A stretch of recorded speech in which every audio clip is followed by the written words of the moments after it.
What's good, y'all? Welcome back to the Ash Vibe Show. It's your boy Malik Harris here. For those of you who are new, this is a channel where we do a lot of lore diving. We do reactions to things, but it's usually with the intention of lore diving a certain world or a certain IP, because we do create our own comic books. We write and direct and have this whole connected universe. You can see back there Neutropia. We have Omega Ghost, a bunch of other things that have been building for like the past 10-15 years. So Warhammer has become our new obsession. Usually it's me and Mac.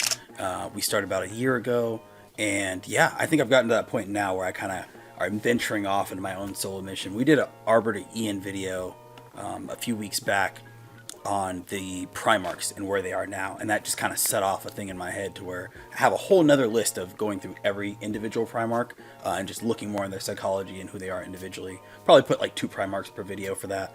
And then this is me going through some other Arbiter Ian videos. Astra Militarum, the Corpse Krieg, I think Ages of Imperium, 30k to 40k, and a couple of videos like that, you know, just solo, so I can get a little bit more of a deeper understanding of things. So we are starting with Astra Militarum. If any of that stuff sounds interesting, there will be a lot of content. Like this next 10 to 14 days is just me just, you know, kind of taking off and just getting a very deep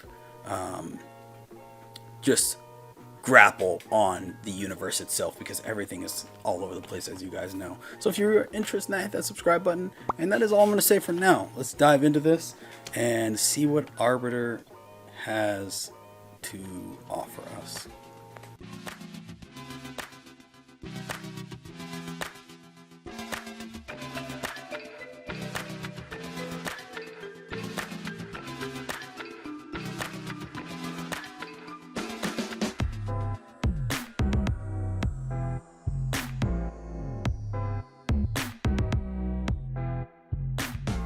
In the world of Warhammer 40k, the Astra Militarum, or Imperial Guard, are the most powerful fighting force in the galaxy. And the image of millions of individual human soldiers supported by long columns of battle tanks and brutal artillery, deployed against every horror the galaxy can throw at them, is one of the key things we think of when we imagine the Imperium.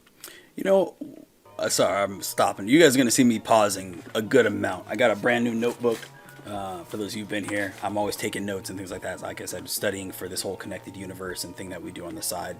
So if you see me writing, looking away, and all that good stuff, just know that I'm doing important things.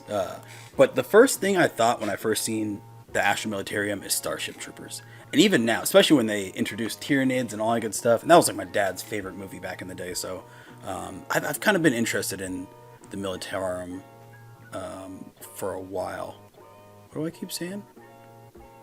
Astra Militarum? Is that what I just said? Astra Militarum? Jesus Christ. Anyway, let's jump into this video. Yeah. So in this video, I'm going to look into the lore of the Astra Militarum, their history, how they fight, how they're organized, and what a new recruit to the Imperial Guard can expect from a grueling life in the armies of the Emperor. Meatbags, man. Imperial Guard really doesn't get enough attention, to be honest. I think it gets overshadowed by Space Marines.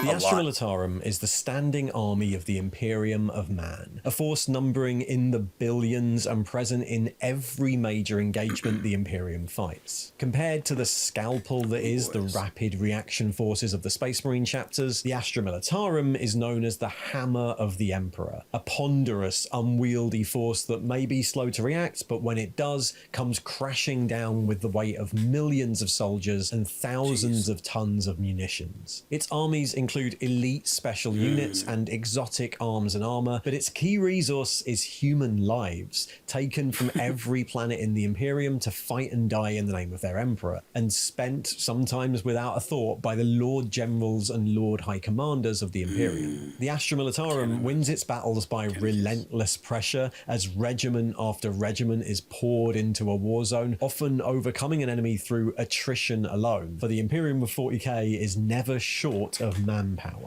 Though just unmodified humans armed with las guns and clad in flak armor, soldiers of the Astra Militarum are deployed against Xenos horrors, unspeakable warp entities, chaos-worshipping cults, and heretic space marines, and expected to hold their ground, their infantry platoons spurred on by skilled officers and the ever-present threat of their commissars waiting to execute any who turn from their holy duty. These infantry platoons are then backed by some of the heaviest arms and armour the Imperium can produce. Liman Russ and Rogaldorn battle tanks, Basilisk and Medusa artillery pieces, Valkyrie gunships and super heavies like the Baneblade and Shadow Sword, manufactured and deployed in vast columns of armour to war zones across the galaxy. These vehicles aren't the pinnacle of Imperial technology like the battle tanks of the Space Marines, but just extremely long-lived and rugged designs that can be built in huge numbers and repaired on campaign. The regiments that make up this force are drawn from across the galaxy, from the hives of Mordian and Vostroya to the death worlds of Catachan and Valhalla to the arid deserts of Talan. Organising and supplying such a force is one of the biggest logistical efforts the Imperium undertakes. The command structure of the Guard stretches all the way to the very top of the Imperial hierarchy, with no less than 3 of the 12 High Lords of Terror being responsible for it in some way. The Departamento Munitorum, the organisation that exists to organise and supply all this, is a behemoth, raising, supplying and reinforcing millions of regiments across the galaxy at any one time in an operation that occupies whole planets' worth of scribes and clerks. In the 41st millennium, the Imperial Guard is by far the biggest and most important of the Imperium's armed forces, but for many of the founding years of the Imperium, it didn't really exist. The history of the Astra Militarum as an organisation starts during the Scouring, as the Imperium was reorganised in the wake of the colossal civil war that was the Horus Heresy.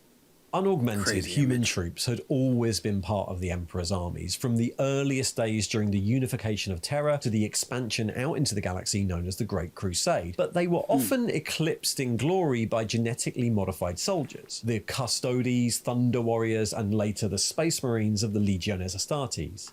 Fuck. Speaking of that, Custodes, we recently just watched Pariah Nexus, which was really good. We really enjoyed that one, those 3 episodes, and then Tithes. And part of the reason I'm going through this video is because we watched Tithes, and honestly, I was so fucking triggered by that last episode. I was just like, wait, what? Like it almost turned me into a heretic. I'm not gonna lie. I really start seeing the corrupt side. I really start seeing what Chaos Space Marines, what intrigued them, you know what I mean? Just kind of like it's a whole thing. I'm not even going to go that whole thing because we went through a whole rabbit hole down, when we watched that video. That's over on Patreon just because, Warhammer Plus, and you can't put all that stuff on YouTube and blah, blah, blah. It's a whole thing, but yeah, man, traumatic. If you guys have seen it, you guys know exactly what I'm talking about. Shit's wild. Together, these human forces were known as the Imperial Army, but it was actually a number of different armies, regiments, and battalions that could be incredibly diverse in their organisation and operation. The famed Old Hundred, the Terran armies that allied with and served the Emperor during the unification of Earth, comprised such famous names as the elite Lucifer Blacks, the gene-bred regiments of the Geno Chiliads, or exotic robo-cavalry like the Tupolov Lancers, each totally different in their methods and equipment.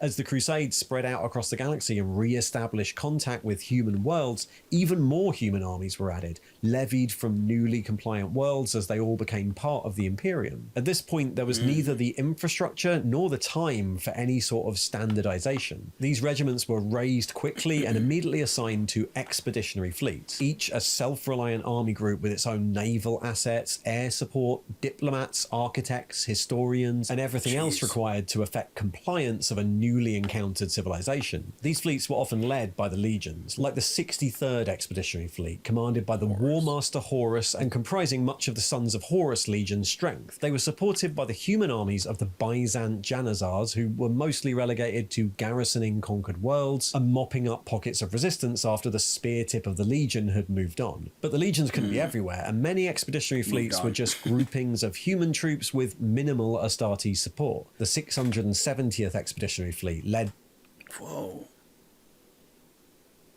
Crazy. All these red ships on the side look like fire trucks. That's crazy. Damn, the intricacy of that. by Lord Commander Teng Namat Jira included regiments from the Regnaut Thorns, the Geno 5-2 Chiliad, the Zanzibari Hort, the Crescent Sin 6th Turret, and many more with extremely limited Astartes support. These combined arms self-sufficient forces were invaluable during the Crusade, but they proved to be a liability as the Horus heresy spread across the galaxy. It wasn't just the 9 traitor Space Marine legions that turned upon the Emperor, but also their attendant army units. The heresy stretched from the highest Primarch down to the lowest impressed army trooper. If a fleet commander turned to the side of Horus, he brought with him an entire mobile battle group with multiple regiments attached. And so, as the ashes of the heresy settled and the remnants of Horus's traitor forces were hounded into the Eye of Terror during the Scouring, Robert Guillermin, Primarch of the Ultramarines, enacted sweeping changes to how the Imperium's armed forces operated, so that no one commander could hold on to so much power ever again.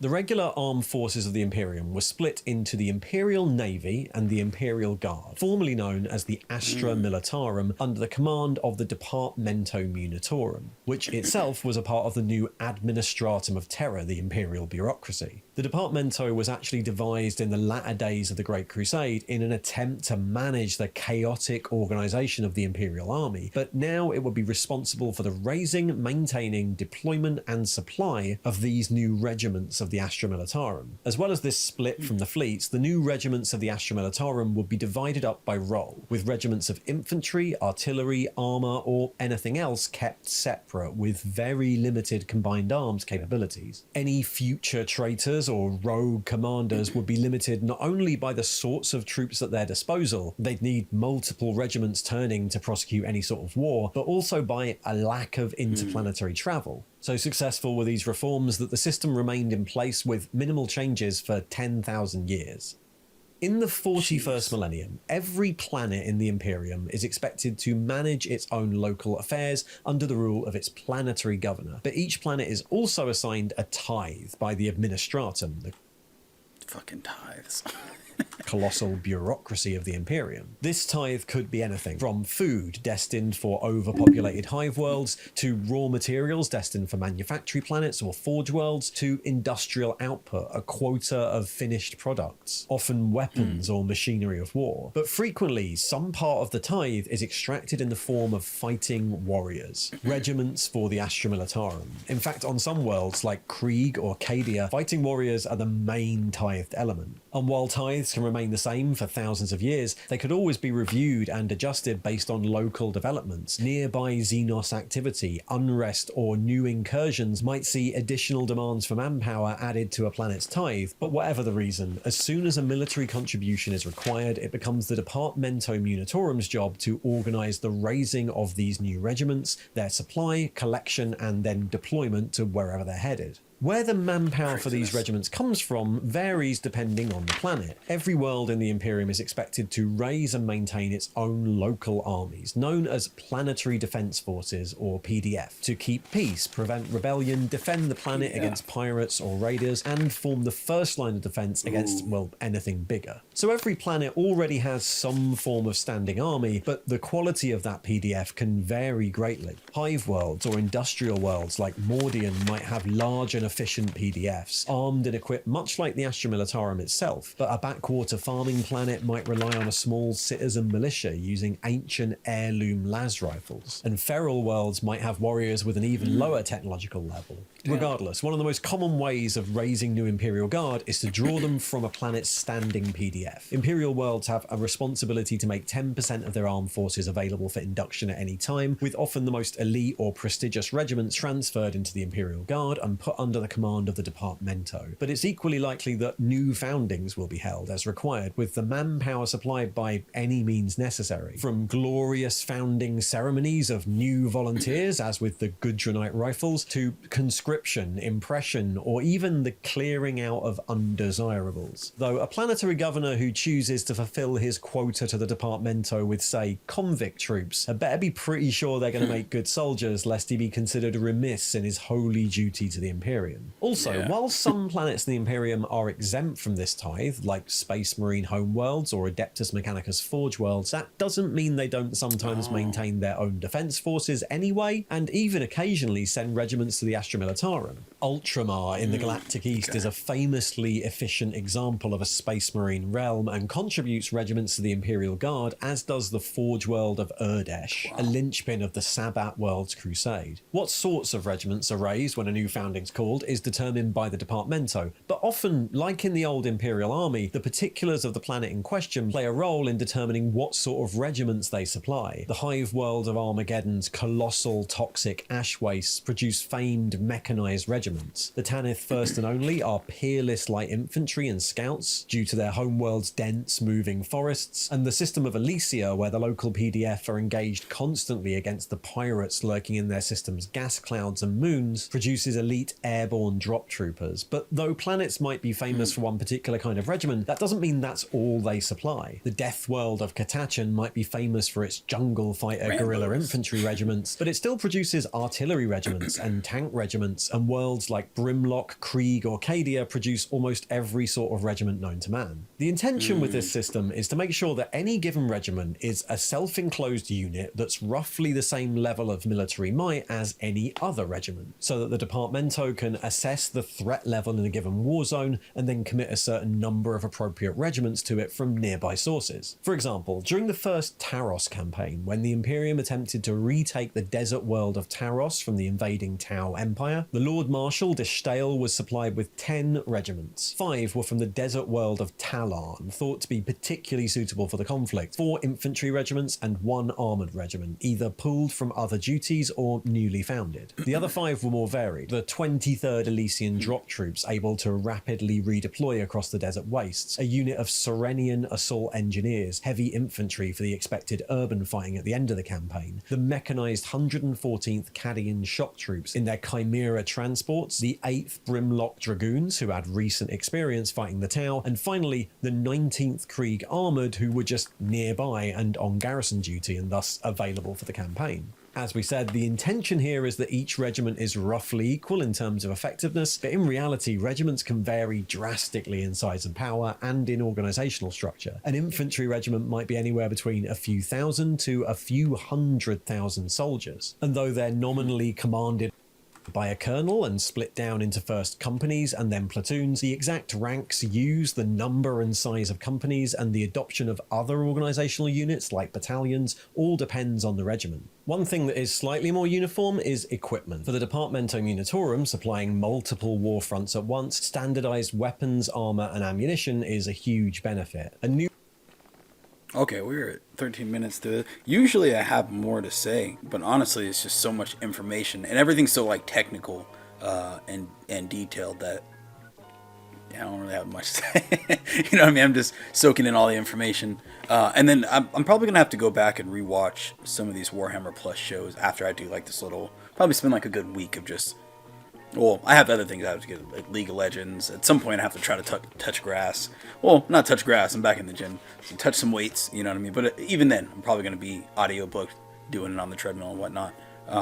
But yeah, in like a week, I'll probably go back and like watch some of those Warhammer Plus things. And you guys might see me talking about that later. For those of you who have seen the stuff on Warhammer, or not Warhammer Plus, on Patreon, you guys will kind of have more insight. Even if you go there, like we have Patreon for free, so you can see the comments under there, and you guys could even, you know, fill me in on some of the questions asked or some of the things that other people say, you know, if you guys wanted to. So, because yeah, I definitely have more questions now that I'm seeing this about that Tithes series already.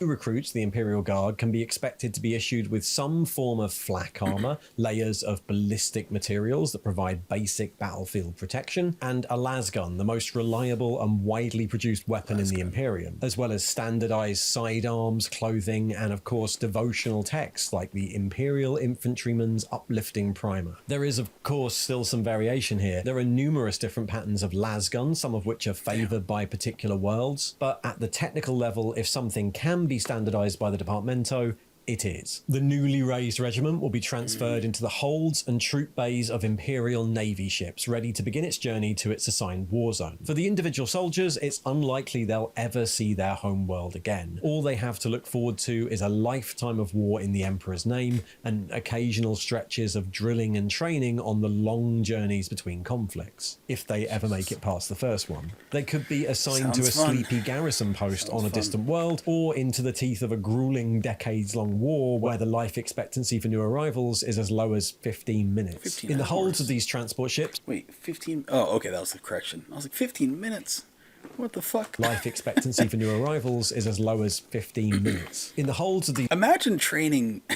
Imagine training for years and years and years just to go out and perform. Even if you might not even get a chance to perform for 15 minutes. That's wild.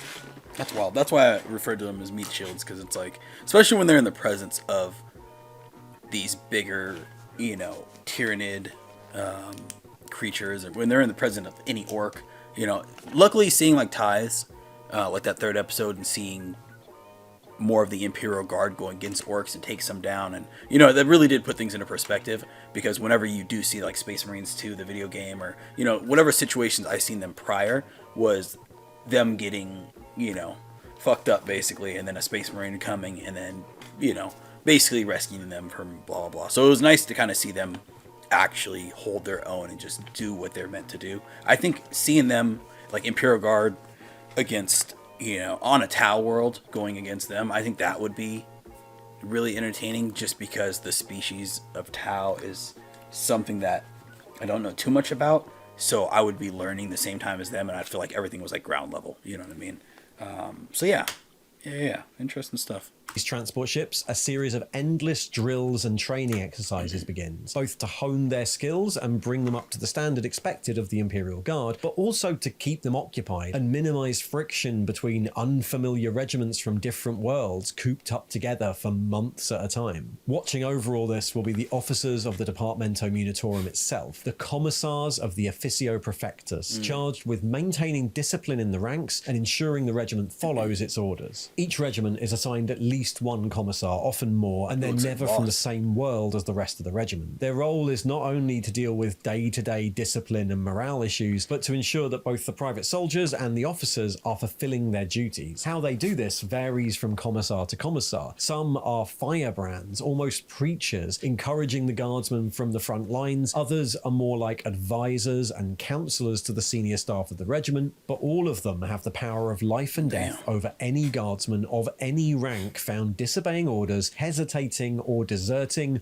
or just being incompetent, and the commissariat is never above setting an encouraging example through the use of a judicious field execution. The Astra Militarum also maintains numerous specialist departments and organisations that exist outside the normal structure, often trained or supplied in collaboration with other organisations within the Imperium. The Scholastica Psychana, part of the Adeptus Astra Telepathica, trains sanctioned battle psychers for use by frontline regiments, either as sanctioned weird vein psychers operating in groups to harass the enemy, or as Primaris battle psychers, advising guard commanders and fighting on the front lines. The elite Tempestus Scion Stormtroopers regiments are a blend of heavy infantry and special forces, wearing carapace armour and armed with hotshot las guns, and deployed on critical missions behind the lines or to spearhead an assault. Some line regiments maintain their own similar heavy infantry, known as Grenadiers, but the Tempestus Scions, trained from childhood in the Schola Progenium of the Adeptus Ministorum, are the best of the best. The Astra Militarum also raises regiments of abhumans, stable mutants, considered acceptable for service in the Emperor's name. Huge. This is like, what's damn, I can't remember the guy from Darktide, I think, the video game, where you get the you get the Psyker, you get, what did they say he's called? Abhumans, stable mutants, considered acceptable for service in the Emperor's name. Hugely muscled Ogrins are recruited from... Ogrins, yeah, that's right. Why does this man look like Bane? There's 120% a Bane knockoff. There's no way around it. That's crazy. Bane with a shield and sword. That's wild. feral worlds armed with simple ripper guns or brutal mauls and assigned to back up various regiments on the line. And on the other end of the spectrum, the diminutive ratlings serve as specialist scouts or snipers able to infiltrate further inland than a regular guardsman. In addition to this, other, more specialized regiments might find themselves split up and assigned as fire support. So an infantry company might find itself going into war alongside Limanros battle tanks, scout sentinels from a recon detachment, or Hydra flak batteries assigned to it for the duration of a campaign. By the time our new infantry regiment reaches its first war zone, it might be a very different formation from the one that left its homeworld. Our few thousand new recruits, trained for months in the bellies of the transport craft, are thrown into the front lines, barely aware of what war they're fighting, given orders by their captains and colonels, encouraged forwards by shouting commissars, fighting alongside monstrous ogrins or elite stormtroopers, and supported by massed armor or artillery elements detached from other regiments. And along the line will be hundreds more unfamiliar regiments, just like them but drawn from all the diverse worlds of the Imperium. Coordinating all this is a complex structure of command staff, from the generals, marshals and lord commanders in charge of all the regiments assigned to a particular war zone, to the war masters who have overall command of all forces assigned to a significant endeavour like a crusade. And from there to the lord commanders segmentum, the lord ultima or lord solar, in charge of the military for an entire quarter of the Imperium. And above them all is the Lord Commander Militant of the Astra Militarum, one of the High Lords of Terror, in overall logistical command of every regiment fighting on every warfront in the Imperium. If those regiments survive their first conflict, they'll just be redeployed again and again into warzone after warzone, a resource for the unending machine of the Imperium. Reinforcement from a regiment's homeworld is generally considered logistically impossible, so they'll just be whittled down over the years to a core of veteran troops. Below a certain strength, regiments might be combined with other under-strength units, forming ad hoc companies, or new regiments entirely, sometimes from the same homeworld, as in the case of the 597th Valhallan, and sometimes by specialism, as with the case of the 81st Belladon and the Tanith 1st combined to form the 81st 1st Recon during the Sabbath World's Crusade.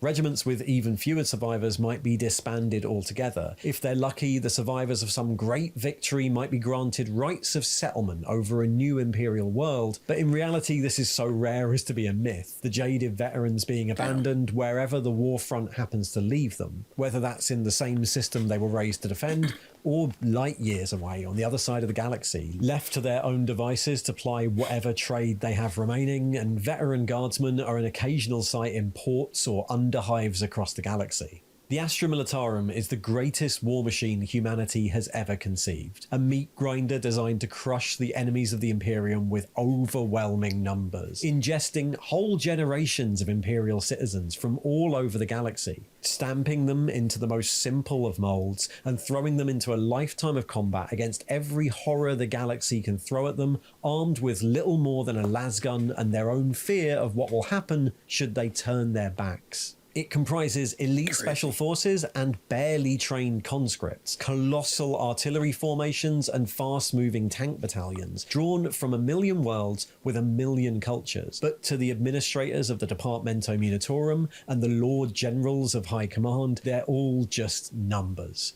Resources to be spent to ensure that humanity dominates the stars in a world where the life of an individual guardsman, to quote the rulebook, will not be missed. Jesus. Thanks for watching. You know what's very interesting about this, and I don't know how I knew Grim Dark Universe, obviously it's repeated, and that's the concept of this entire, endeavor that's going on. I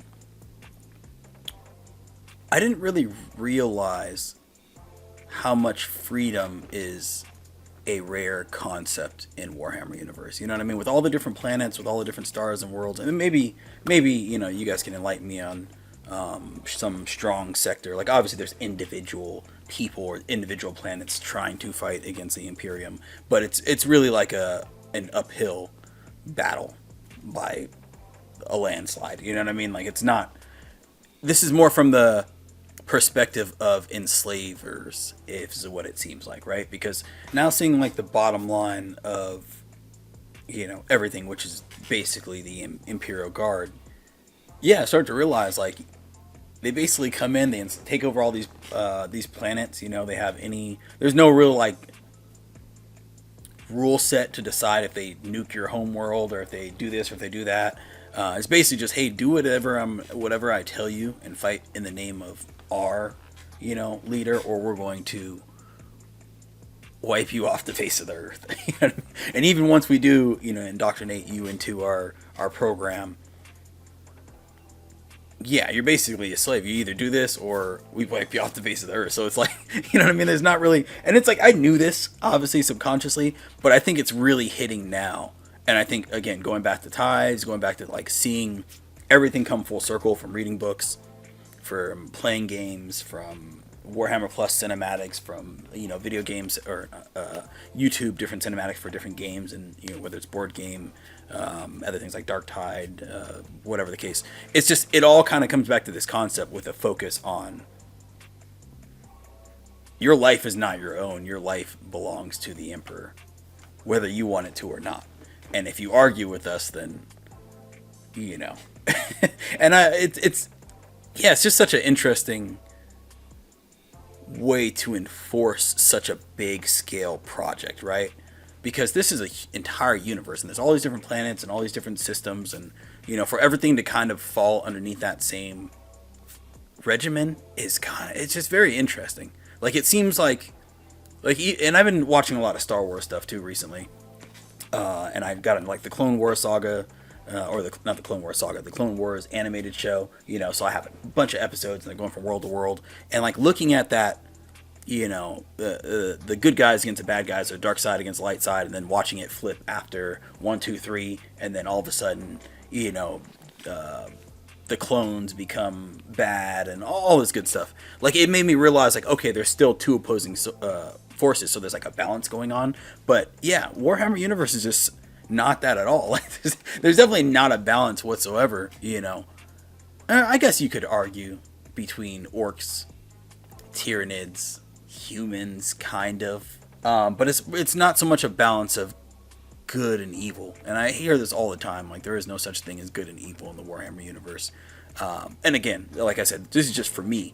I'm starting to come to the understanding of, yeah, a lot of the stories that I grew up on, and a lot of my personal favorite IPs focus on good and evil, and then trying to decipher who's good and who's evil, you know, and which in this, you know, universe, there's no point to decipher, because at the end of the day, it doesn't really matter. Like, you're probably going to die. It's just, how do you want to die? You know what I mean? And I'm just like, damn, that's such a dark idea, you know, a dark concept that, yeah, man, I don't know.